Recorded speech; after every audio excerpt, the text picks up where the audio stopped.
ଧନୀ ଲୋକମାନେ ସମ୍ପତ୍ତି ବନାନ୍ତି। ସମ୍ପତ୍ତି କ'ଣ ଆପଣ ଭାବୁଥିବେ? ଏହା ଏମିତି ଜିନିଷ ଯାହାକୁ କିଣିବା ଦ୍ୱାରା ଆମ ପକେଟକୁ ପଇସା ଆସିଥାଏ। ଉଦାହରଣ, କୌଣସି କିରାୟ ଘର, ଜାଗା, ସୁନା, କାହାକୁ ଲୋନ୍ରେ ଦେବା, କୌଣସି ଏକ ବିଜନେସ୍ ଇତ୍ୟାଦି। ଏହିସବୁ ଆମକୁ ପ୍ରତି ମାସରେ କିଛି ନା କିଛି ପଇସା ଦେଇଥାଏ।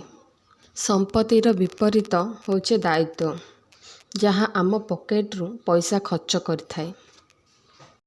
ଉଦାହରଣ, ମୋବାଇଲ ଫୋନ୍, ଗାଡ଼ି, ଆମେ ବ୍ୟବହାର କରୁଥିବା ଲକ୍ଜରୀ ସାମାନ ଯଥା ଏସି, ଫ୍ୟାନ୍, ଟିଭି, ନ ଚାଲୁଥିବା ବିଜନେସ୍। ଏହା ଗୋଟିଏ ଗୋଟିଏ ଦାୟିତ୍ୱ ଅଟେ।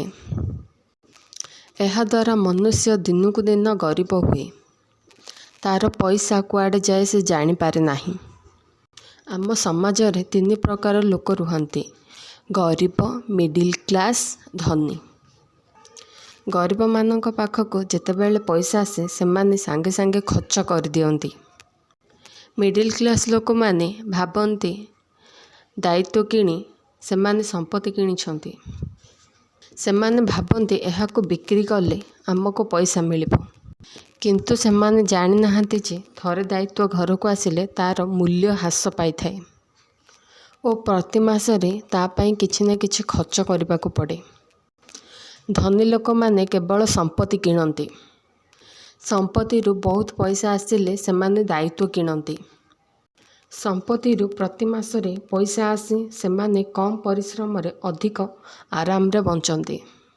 ଧନୀ ଲୋକଙ୍କ ଅନ୍ୟ ଏକ ସିକ୍ରେଟ୍, ସେମାନେ ପ୍ରଥମେ ନିଜକୁ ପଇସା ଦିଅନ୍ତି।